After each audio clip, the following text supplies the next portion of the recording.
Assalamualaikum warahmatullahi wabarakatuh. Kali ini Rizky akan menceritakan tentang 4 sejarah kelam umat Islam yang jarang diketahui. Bagaimanakah dengan kisah selengkapnya? Baiklah sobat, tanpa perlu berlama-lama lagi, marilah kita langsung saja masuk ke ceritanya. Dinamika sejarah Islam memang cukuplah menarik untuk dipelajari. Namun, selama ini yang ditampilkan dalam sejarah peradaban Islam seolah-olah hanya prestasinya saja.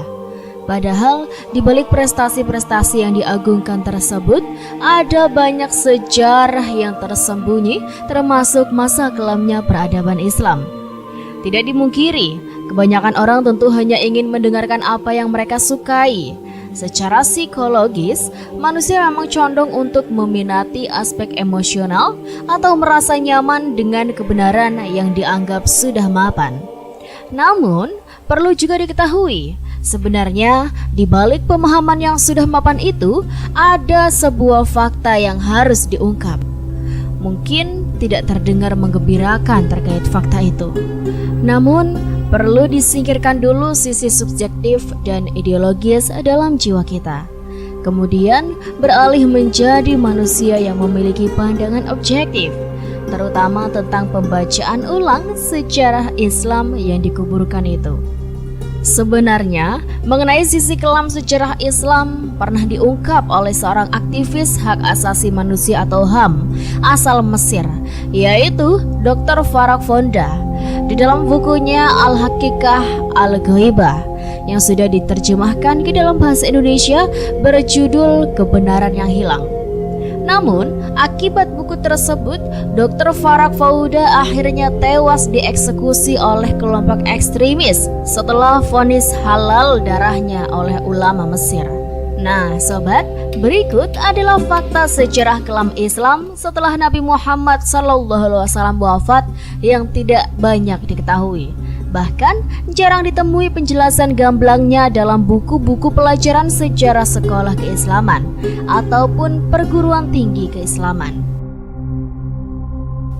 Pertama, memerangi orang yang tidak mau bayar zakat pada zaman Abu Bakar. Ketika Abu Bakar menjadi khalifah pertama pengganti Rasulullah SAW, ada peristiwa yang penting dalam kiprahnya. Salah satunya yaitu ketika Abu Bakar memerangi orang yang dituduh murtad karena tidak mau membayar zakat. Dr. Farak Fonda dalam bukunya Al-Haqiqah Al-Ghaibah mengatakan, di titik ini perlu memilah apakah serangan Abu Bakar dikarenakan mereka benar-benar murtad dari Islam atau hanya karena enggan membayar zakat ke Abu Bakar atau Baitul Mal. Dalam pemvonisan murtad tersebut di ranah akademis masih menjadi perdebatan. Karena kalau didalami lebih lanjut, orang-orang yang diperangi Abu Bakar sudah mengucapkan 2 kalimat syahadat, masih rajin menjalankan perintah-perintah agama, dan juga masih membayar zakat langsung kepada orang yang membutuhkannya, tidak melalui Baitul Mal. Atas kebijakan Abu Bakar tersebut, Umar mempertanyakannya, kenapa Abu Bakar tetap melakukan serangan terhadap orang-orang yang telah mengikrarkan syahadat? Lalu Abu Bakar pun menjawabnya, yang intinya bahwa syahadat adalah konsekuensinya untuk membayar zakat di Baitul Mal. Sementara bagi Umar, ketika mempertanyakan kebijakan Abu Bakar, ia sebetulnya teringat sebuah hadis Nabi yang mengatakan bahwa seorang muslim tidak boleh dibunuh kecuali 3 alasan, yaitu berzina setelah berumah tangga, murtad setelah beriman, atau dikisas setelah melakukan pembunuhan tanpa alasan yang dapat dibenarkan. Kedua, pengkaburan sejarah pembunuhan Utsman.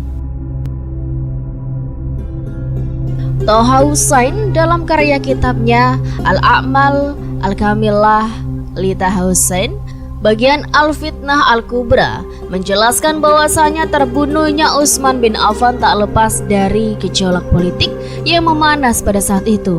Entah siapa yang patut disalahkan. Pada saat itu, permasalahannya sangat kompleks sekali. Mulai dari dugaan korupsi, kolusi, dan nepotisme atau KKN, perebutan kekuasaan dan pemecatan pejabat yang dianggap boros. Sementara itu, Abdurrahman bin Auf yang merupakan sahabat Nabi sekaligus sahabat Utsman bin Affan justru mendukung golongan pemberontak untuk mengkudeta Utsman. Ia berkata, "Kalau engkau berkenan, silahkan angkat senjata. Aku pun juga angkat senjata. Utsman telah mengambil kembali apa yang telah ia berikan kepadaku. Bahkan Tolhah juga memprovokasi pemberontakan terhadap Baitul Mal. Ia tidak setuju atas kebijakan Utsman yang menurutnya super pelit dalam mengeluarkan dana. Sampai-sampai pejabat yang dinilainya boros, tidak tanggung-tanggung, langsung dipecat Utsman secara seketika." Pemberontakan tersebut berakibat pada dibukanya kembali Baitul Mal dan harta di dalamnya dibagi-bagikan. Tidak lama kemudian, tidak menunggu berbulan-bulan, Utsman pun terbunuh. Pemakamannya pun sulit karena ribuan pihak oposisi telah menguasai Madinah. Sehingga baru beberapa hari berjalan, jasad Utsman baru bisa dikebumikan. Setelah kejadian itu, anehnya Tolhah justru tampil sebagai orang yang menuntut balas kematian Utsman bin Affan dalam kelompok tentara Aisyah pada saat melawan pemerintah Ali bin Abi Thalib. Akhirnya, Tolhah pun terbunuh di medan peperangan.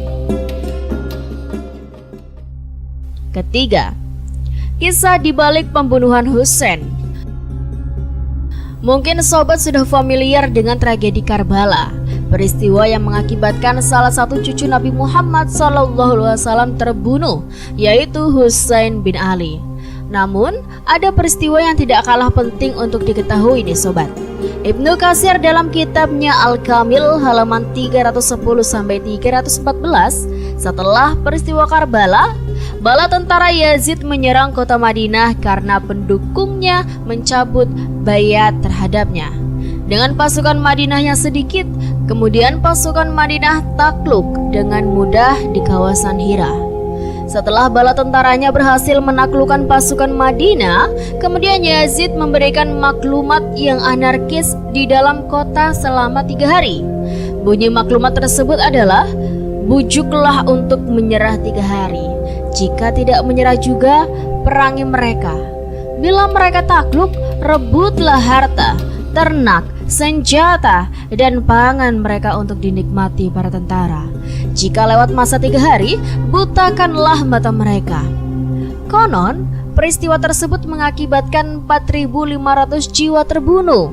Lebih mirisnya lagi, sekitar 1.000 perawan diperkosa oleh tentara Yazid. Keempat, dendam klasik Bani Muawiyah saat Perang Badar.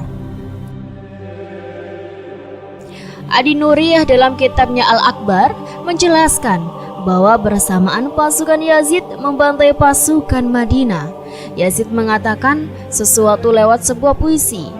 "Andai nenek moyangku di Badar beraksi, tombak dan panah lumpuhkan Khazraj." Dalam puisi tersebut mengandung makna bahwa Yazid berandai-andai hari itu nenek moyangnya menyaksikan bagaimana kaum Khazraj takluk. Tentu nenek moyang Yazid adalah Bani Umayyah, musuh kaum Khazraj pada saat Perang Badar.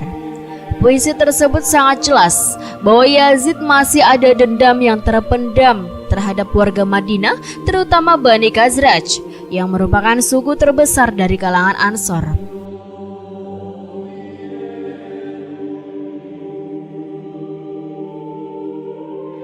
Nah, itulah sobat kisah yang bisa Rizky sampaikan. Pelajaran yang dapat diambil tentunya dalam memahami atau memberikan pelajaran sejarah Islam di lembaga sekolah maupun perguruan tinggi keislaman, harusnya tidak sekedar cuplikan sejarah yang memuat hal-hal yang kurang komprehensif. Harusnya dalam menyampaikan sejarah tidak hanya menyampaikan sesuatu yang disukai saja. Hal yang kelam pun juga penting disampaikan untuk dijadikan hikmah bagi generasi penerus, terutama pelajar muslim. Harapannya, konflik-konflik masa lalu yang mengatasnamakan agama tidak terulang kembali. Tentu masih banyak lagi sejarah yang masih tersembunyi pada zaman tersebut. Semoga apa yang Rizky sampaikan bermanfaat dan bisa menjadi pembelajaran bagi kita semua. Terima kasih juga buat teman-teman semuanya sudah nonton dan dukung channel ini sampai akhir. Rizky doakan semoga kalian sehat terus, lancar terus rezekinya, dan dimanapun kalian berada, semoga selalu dalam lindungan Allah Subhanahu wa Ta'ala. Dan buat teman-teman semuanya yang baru nonton video ini, yuk dukung dulu channel Rizky Nur Hidayah dengan cara klik like, komen, subscribe, dan nyalakan lonceng notifikasinya supaya kalian tidak ketinggalan cerita-cerita yang menarik dan menginspirasi lainnya dari Rizky. Terima kasih banyak sudah nonton video ini sampai akhir. Rizky pamit undur diri. Sekian dari Rizky. Wassalamualaikum warahmatullahi wabarakatuh.